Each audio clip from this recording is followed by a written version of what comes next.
እራበንም ደግሞ እራበንም ቸገረን። አንዱ አራት ወልዷል። ሁለቱ መከላከያ ናቸው፣ ሁለቱ ፋኖ ናቸው።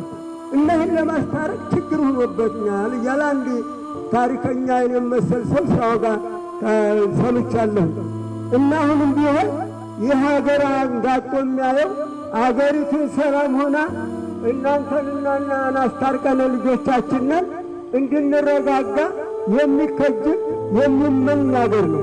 ጦርነት ካለ መጥፎ ነው። ልማት የለም፣ አምራች ዜጋ የለም፣ ትምህርት ቤት የለም፣ ሕክምና የለም። ስለዚህ ይህንን የሚፈታው በእርቅ ነው። ተጨካከን አለቅንባቸው። ልማት ፈረሰ፣ እኛም ጠፋን። ሰሜን ወሎ የሚባል 15ኛ ወረዳ ይመስለኛል 15 ወረዳ እንዲያው ኑሮ ዘመዶች በቁማችን መቃብር እኮ አልገባንም። እራበንም ደግሞ እራበንም ቸገረን።